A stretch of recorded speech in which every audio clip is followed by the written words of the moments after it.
Il y a 100 ans, en 1921, les premières émissions de radio étaient diffusées depuis la Tour Eiffel et c'est pour fêter ce centenaire que toutes les radios du pays, sous l'égide du CSA, participent à une semaine spéciale. Europe 1 en fait partie évidemment. Europe qui marque l'histoire de la radio depuis près de 70 ans. C'est à travers elle, cette station et ses nombreuses archives, que nous allons raconter ce matin une grande partie de ces 100 années de radio avec l'une des grandes voix d'Europe 1. Bonjour Jean-Pierre Elkabbach. Bonjour.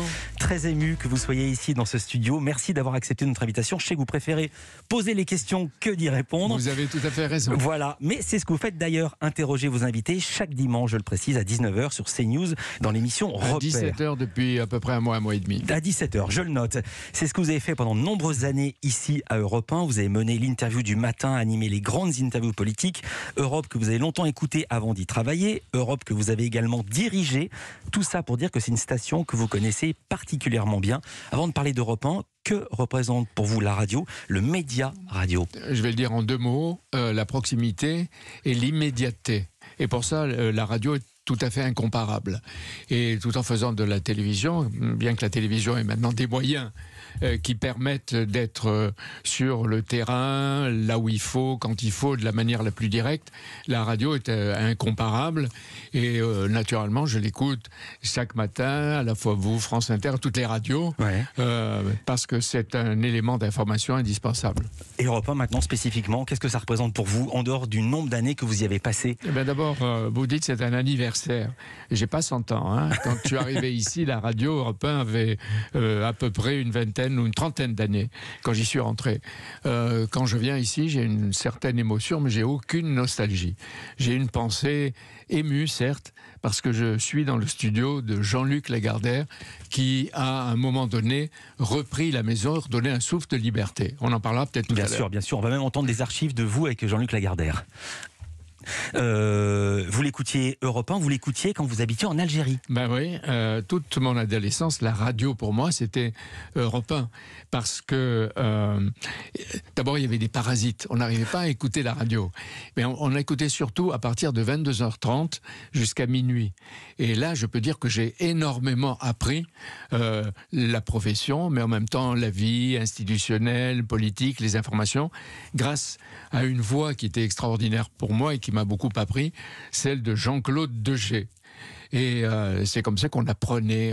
D'ailleurs, je pourrais dire que tout au long de ma vie professionnelle, j'ai appris, et en particulier au début à France Inter, mais ici pendant des années, j'ai lutté contre ma réserve, une forme de pudeur, en interrogeant chaque matin les invités dont vous avez parlé tout à l'heure. Et puis plus tard, j'ai travaillé à France Inter, et quand on y était, le principal rival qu'on écoutait minutieusement et qu'on essayait d'une certaine façon de copier, c'était Europe 1. Alors évidemment, on ne peut pas parler d'histoire sans diffuser d'archives. Voici la première, on est en 1955.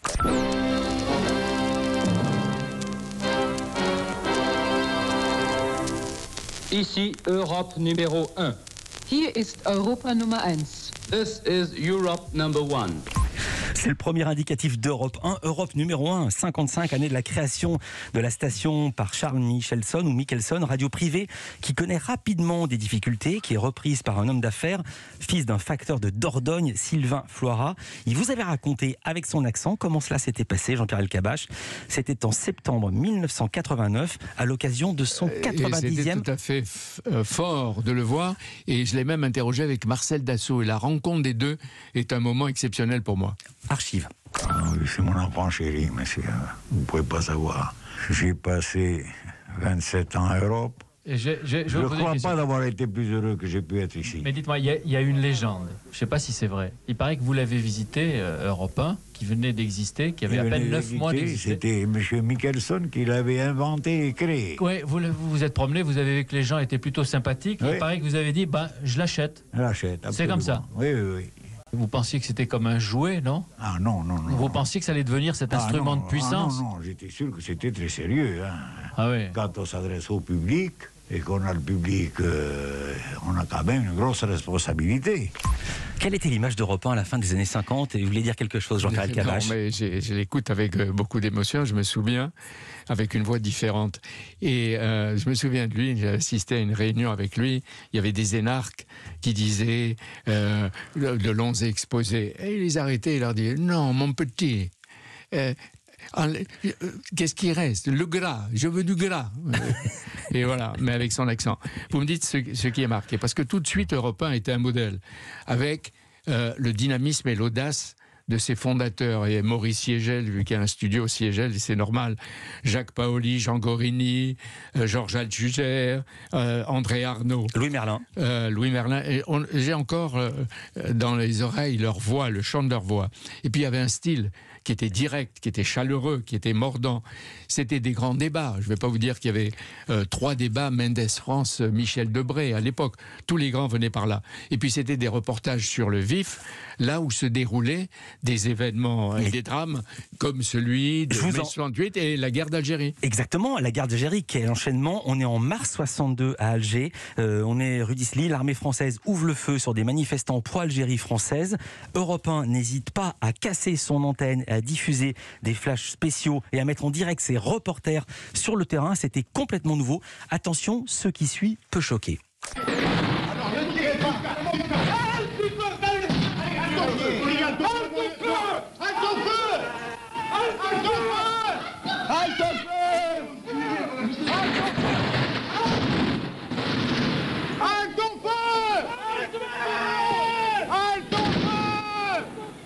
Mon lieutenant, criez, je vous en supplie.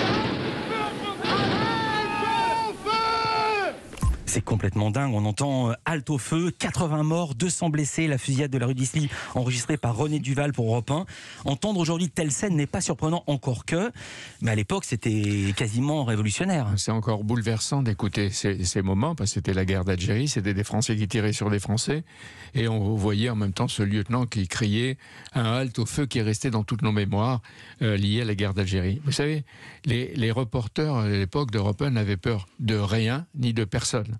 Et Europe 1, c'était une source d'information vraie, comme une référence qui intriguait et qui inquiétait les pouvoirs publics. C'est pour ça qu'il y a eu une crise, une première crise. Il y a eu des hauts et des bas dans l'histoire formidable et valeureuse d'Europe 1. Europe 1 s'en est toujours tiré.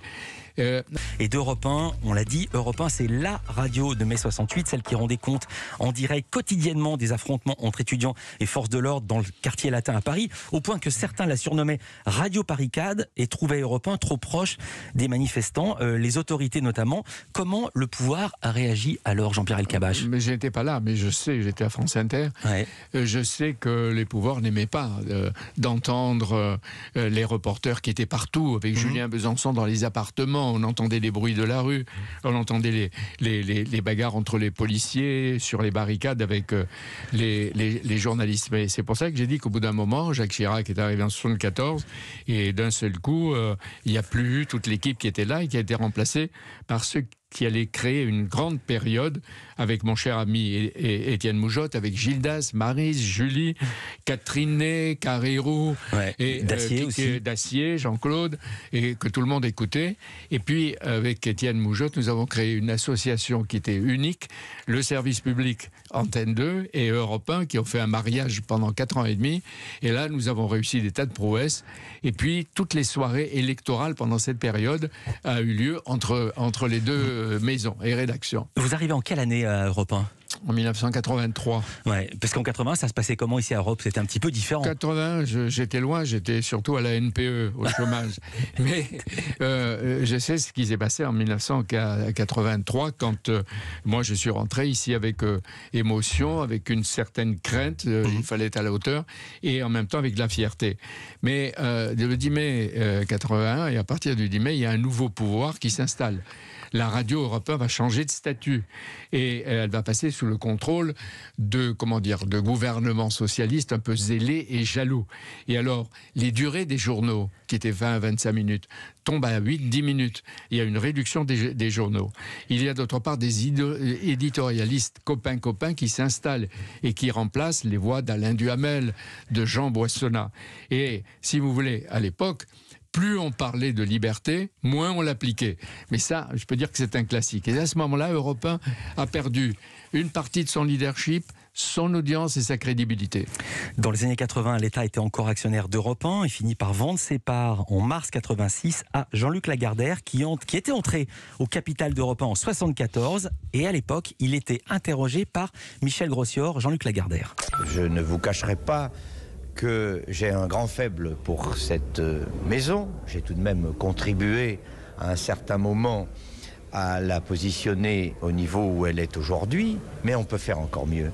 Et les choses évoluant, on peut faire plus moderne, être une nouvelle fois les leaders de ce qui peut être une révolution de la radio, qui n'est plus une télévision sans images, mais qui est une source permanente de communication avec les gens, où qu'ils soient. Les informations, les divertissements, beaucoup les informations à mon avis. Vous étiez à Europe 1 en 1986, Jean-Pierre Elkabbach. Quel souvenir vous gardez de Jean-Luc Lagardère ? Il arrivait d'un conquérant qui a tout de suite redonné confiance à l'équipe, aux rédactions. Et les termes qu'il a employés, il faut être moderne, il faut révolutionner, etc. Il les disait en 86, mais on peut les dire encore aujourd'hui. Il y avait un esprit dès Lagardère, parce que Arnaud continue à le développer de cette façon. Et c'est la tolérance, le respect des autres, le fair play, c'est la capacité de décider, d'innover, d'accepter de prendre des risques. Et puis ces deux éléments particuliers, c'est la loyauté et la liberté. Et surtout, pas de mimétisme et pas de conformisme. Et ça nous est resté tous en tête. Et il fallait le voir travailler et imposer même des moments que nous avons vécus ici. Par exemple, c'est lui qui m'a demandé de lancer le rendez-vous de 8h20. On écoutait peut-être un peu, mais il dit, il faut l'écouter.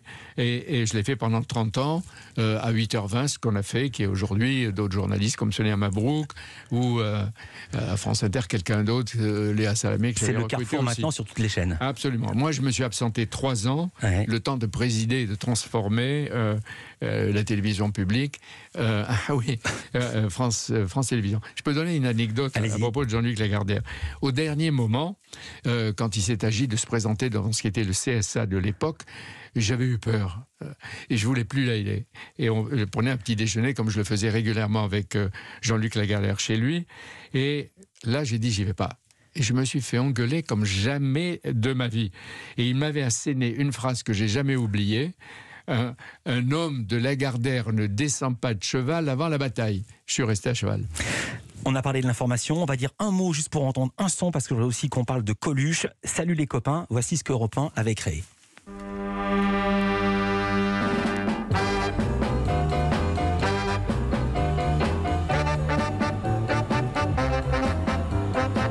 Salut les copains, ici John. Salut les copains, ici c'est Paul McCartney. Salut les copains. Et voilà, c'est SNC qui recommence. On va rire, on va chanter, s'amuser. On a peine à se représenter ce qu'était Salut les copains à l'époque, Claude François ou les Beatles qui chantent pour une émission créée en 59 par Franck Thénault, Daniel Philippaki. Vous l'écoutiez à l'époque ? Évidemment, j'écoutais les passages. Ça a été une révolution. Ça a changé les mœurs, la musique et le comportement des jeunes. Donc il fallait l'écouter. Et puis après est arrivé, vous en avez parlé tout à l'heure, Coluche. Et Coluche, je veux rendre hommage à Jacques Abergel et Jean-Yves Lannery qui s'occupaient des programmes et qui ont fait venir ici, je crois que c'était à 15h, Coluche. Pourquoi je dis ils ont eu du courage ? Parce que c'était là aussi le scandale tous les après-midi. Il venait de se faire virer sur RMC. Parce qu'il avait parlé de la famille princière. Voilà, mais ici il était en toute liberté, il était transgressif, il était brutal, il était impitoyable. Et puis en plus, après, il a eu cette image humanitaire formidable avec sa générosité, les Restos du Cœur. Il était innovant, dites-vous. On parlait d'innovation il y a quelques minutes. Europe 1, c'est une radio qui a innové, qui innove encore. C'est elle qui a été parmi les premières à lancer des podcasts, à installer des caméras dans les studios. Ben oui, ça je peux dire que c'est peut-être 2 anecdotes et qui traduisent aussi l'esprit d'Arnaud Lagardère dans la ligne de son père. Un jour, je lui ai proposé qu'Europe 1 place en effet des caméras dans les studios pour filmer les émissions. Et on disait comme ça, il y a beaucoup plus de retentissement, ce qu'on dira. Plus de reprises. Et il avait dit oui, tout de suite. Et puis, il y a le deuxième, parce que vous en avez parlé, les podcasts. Un matin, Marc Gonnet, qui était un collaborateur très imaginatif avec Olivier Beneuf par les techniques, et les magnifiques techniciens d'Europe sont venus me dire il faudrait créer quelque chose qui s'appelle les podcasts. J'ai dit mais qu'est-ce que c'est ? Ils me l'ont expliqué, et en 2 mois, nous avons créé les podcasts.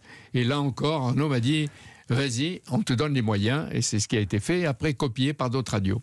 Voilà, les 100 ans de la radio racontés par Jean-Pierre Elkabbach, et aussi la télé. Repère, c'est à 17h dimanche. Vous répétez sans arrêt les 100 ans, mais j'étais pas là il y a 100 ans. Je sais. Vous serez la semaine, vous serez dimanche sur CNews. Vous voulez dire un mot sur CNews?